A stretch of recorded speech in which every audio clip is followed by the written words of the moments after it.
안녕하세요. 교정전문의 김세윤TV 김명국입니다. 지난 시간에 이어서 주걱턱에 대한 이야기 계속 해보도록 하겠습니다.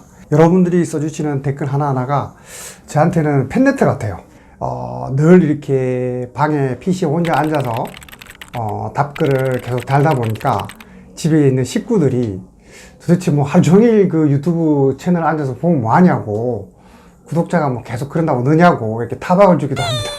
어쨌든 열심히 답변을 달아드리도록 하겠습니다. 그 중에서 오늘도 뽑은 이제 두 가지 질문에 대해서 여러분과 함께 이 얘기 나누려고 합니다. 자, 첫 번째 질문은 먼저 턱 깎아야 한다는데 어쩌죠? 저는 단무지처럼 막 그런 것도 대여섯 번 씹어야 잘려요. 그리고 외관으로 봤을 때 몬스터 주식회사에 나오는 초록색 괴물처럼 아래 턱이 쭉 나와 있어요. 정말 힘들어요. 중2인데 스마일 마스크도 해야 한다고 하고 방법이 없는데 차라리 입을 뜯어버리고 싶어요. 정말 안타깝네요, 사연이. 이 친구랑 이제 답변을 몇 번 주고받으면서 느낀 게 뭐냐면, 심한 주걱턱이고 시기가 중학교 2학년이라서 치과에서는 아마 치료가 힘들다고 한 것 같아요. 그래서 어떻게 방법이 없나요? 라고 물어본 거죠. 그래서 오늘 얘기할 첫 번째 이야기는 이 주걱턱 교정의 시기입니다. 자, 주걱턱은 다양한 부정교합의 형태를 띠고 있다고 했죠. 그래서 첫 번째는 반대교합, 두 번째는 개방교합, 그 다음 세 번째는 비대칭, 네 번째는 돌출과 총생이라고 하는 크라우딩이겠죠. 자, 이것이 부분적으로는 몇 개가 복합적으로 나타난다고 했어요. 그래서 이렇게 주걱턱인 사람들이 언제 교정 시기를 하냐라고 하면, 기본적으로 이 반대교합이 상당히 중요한 치료의 인디케이터를 뭐라고 그러죠? 치료의 가늠자? 가늠자 역할을 한다고 보시면 돼요. 즉, 반대교합은 유치열 때도 나올 수도 있고 초등학교 때도 나올 수 있죠. 그렇게 성장을 하면서 앞부분 혹은 어금니 뒷부분 여기에 언제든지 반대교합이 발견되면 치료는 발견 적시 하라고. 즉, 3세 이후에 유치가 어느 정도 나오기 때문에 만 3세 이후에, 즉 몸을 가눌 수 있고 의사소통이 가능하기만 하면 이 반대교합은 치료하는 거죠. 그래서 가장 조기에 치료를 해야 되는 그런 어떤 부정교합이라고 할 수 있어요. 그래서 이 반대교합이 모델에서 보시면 유치든 혹은 영구치 초기 치열에서 이렇게 반대부 교합이 보이면 위쪽 턱뼈가 먼저 성장을 하거든요. 근데 이 위쪽 턱뼈가 자라는 것을 막는다는 거죠. 옆도 마찬가지겠죠. 그러니까 이 위쪽이 자라지를 못하기 때문에 이 성장이 먼저 돼야 되는데, 그래야지 아래턱이 따라서 자라오거든요. 그래서 이 성장을 방해하기 때문에 점점 나중에 얘가 자라면서 더 커진다는 거죠.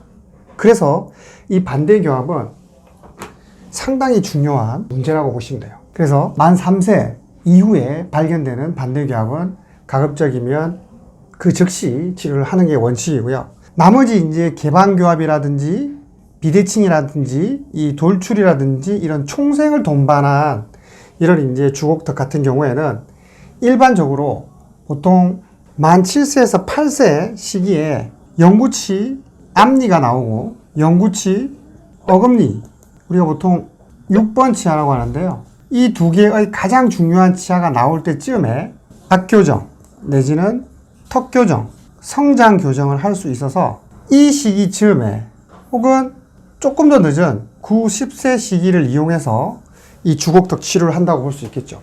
자, 그러니까 당연히 중학교 2학년의 시기면은 성장이 상당히 많이 지체된 경우에 해당되겠죠. 사실은 이 친구가 이런 내용들을 알았더라면 좀 더 조기에 치과에 왔겠죠. 자, 그렇지만 중학교 2학년 시기라 하더라도 위턱뼈의 성장은 완전히 유착이 되지 않기 때문에 아래턱뼈와 달리 아래턱뼈는 이제 성장을 막 이제 열심히 하고 있는 거예요. 근데 위턱뼈의 성장은 아직도, 이 위턱뼈의 성장은 열성장이기 때문에 이 턱뼈를 분리시키는 치료를 할 수 있는 범주에 있다면 중2, 중3의 경우에도 늦은 치료긴 하지만은 가능하다는 거죠. 물론 좀 더 정밀하게 분석을 해봐야 되겠지만, 그래서 늦은 시기이긴 하지만 중학생들도 얼마든지 비수술로 접근하는 치료를 해볼 수 있다라고 말씀드릴 수 있고, 이 이후에 중3이나 고등학교 1학년 이후의 시기는 성장이 이제 거의 끝나가거나 마치기 때문에 아무래도 대학교 이후에 비수술 주걱턱 교정을 하든지 아니면 수술 교정이랑 같이 고민해 볼 필요가 있을 것 같아요. 두 번째 질문으로 넘어갈게요. 주걱턱에 돌출입을 가지고 있습니다. 교정을 하고 있는데 교정 후 턱컷 수술로 턱 길이를 줄일 예정입니다. 그렇다면 측면이나 정면이나 외적으로 많이 개선될까요? 라고 물어봤습니다. 먼저 이제 턱컷 수술에 대한 얘기를 사실 실제로 제가 치료를 해보면 이야기를 많이 합니다. 왜냐하면 이 비수술 주걱턱 교정은 아무래도 치열에 대한 전방과 후방으로 이동, 수직적인 이동, 좌우 이동을 하기 때문에 이 턱끝에 대한 치료 내용은 사실은 없잖아요. 그렇지만은 이 턱끝이 실질적으로 환자 치료 결과를 우리가 보시면 한번 사진을 띄워서 치료 전후를 한번 보시면 더 좋을 것 같아요. 그렇죠? 이렇게 실제로 턱이 마치 깎아서 들어간 것처럼 들어간 게 보이시죠? 이 턱의 길이가 짧아진 것은 아니지만 위쪽 치열과 아래쪽 치열의 볼륨의 변화로 인해서 이미지가 이렇게 확실히 좋아진다는 거죠. 자, 그럼에도 불구하고 이 턱끝 자체가 굉장히 발달된 분들이 계세요. 그러면 만족도는 떨어지겠죠. 그리고 이거는 우리가 턱을 깎을 수는 없기 때문에 이 턱끝 수술은 이 교과서 텍스트에서 나오지만 실제로 이전에는 이런 것들을 많이 해봤어요. 우리가 상식적으로 생각하면 여기 딱 자르면 여기 더 들어가 보이겠죠. 그런데 이게 말이죠. 여기 턱을 딱 자르잖아요. 잘라서 턱을 앞으로 내미는 건 효과가 확실히 있대요. 그런데 깎아서 턱을 뒤로 보내는 것은 효과가 거의 없다라고 책에 나와 있어요. 그래서 요즘은 권하지 않는데요. 안타깝게도.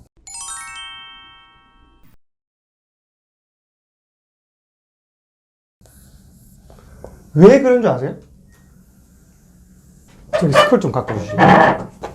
네, 고맙습니다. 자, 그래서 이 턱끝 앞쪽에 연조직도 있을 수 있고 인대라든지 아니면은 지방층이라든지 이런 것들이 있다는 거예요. 이 턱 앞에.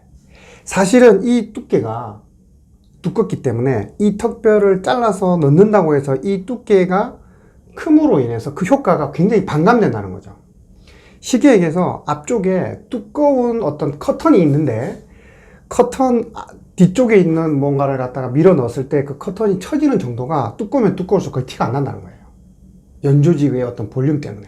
참고 사진을 보여주면 턱끝 시술을 해서 턱을 실제로 넣는다고 해서 이 뼈가 턱끝이 잘라서 들어간 것만큼 턱끝이 따라서 안 들어오기 때문에 턱끝의 후방 이동 효과가 떨어진다는 거죠.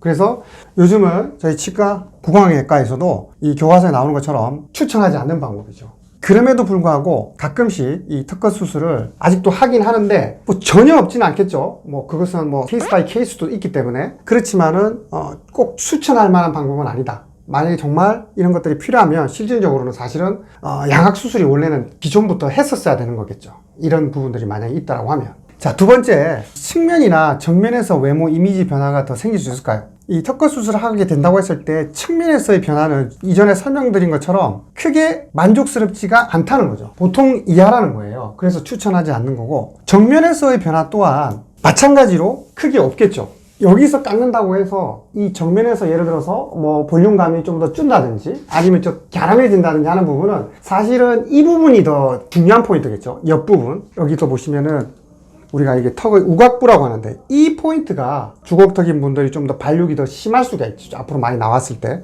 그런 경우에 여기를 좀 깎는다든지 아니면 깎아서 이렇게 뒤로 보냈을 때 효과가 있는 거지 이 턱끝 자체만 가지고는 정면에서의 모습 또한 더 여기를 더 갸름한다고 해서 이게 더 갸름해질 수 있는 그런 내용은 없다는 거죠. 너무 범위가 좁아서. 자, 그렇지만 이 주걱턱 교정이 이런 측면과 정면에서의 이미지 변화는 한 번만 더 자료화면을 띄워주시겠어요? 정면에서 이 치열이 보이는 부분. 그러니까 위쪽 치열이 아래쪽 치열보다 처음에는 반대교합이기 때문에 안 보이잖아요? 근데 얘가 드러나요. 내려와요. 이게 웃을 때 훨씬 많이 보여요. 심미적으로 엄청난 많은 개선이 있어요. 실제로 자료화면에 나오죠. 특히 스마일식 웃을 때 상당히 많이 개선되고 그래서 스마일 라인이 엄청 좋아지는 거죠. 두 번째 측면에서 봤을 때도 정확하게는 위쪽 치열의 전하방 이동과 아래쪽 치열의 후방 이동이 그림에서 보여지는 것처럼 이런 측모 프로파일의 변화를 가져온다는 거죠. 그래서 충분히 주걱턱 교정으로 할 수 있다고 진단이 내려진다고 하면 치아 교정만으로도 이미지 개선이 되기 때문에 효과가 불확실한 이 특허 수술을 저 같은 경우에는 거의 추천하지 않습니다. 그게 제가 볼 때는 맞는 것 같고요. 이러한 주걱턱 교정만으로도 충분히 정면이나 측무에서 개선될 수 있는 여지가 많기 때문에 여러분들이 그 점 참고하시면 더 좋을 것 같습니다. 어떠셨나요, 여러분? 오늘 주걱턱 교정에 관한 이야기를 여러분과 함께 해봤습니다. 처음에도 이야기한 것처럼 여러분들이 써주시는 댓글 하나하나가 저한테는 지금도 울림이 있기 때문에 앞으로도 계속 여러분들의 질문에 성실히 답변 드리도록 하겠습니다. 영상이 마음에 드셨다면 구독과 좋아요 눌러주시고 알림 설정 해놓으시면 올라가는 새로운 영상 보시기 편하실 겁니다. 여기까지 교정 전문의 김쌤TV 김병국이었습니다. 감사합니다.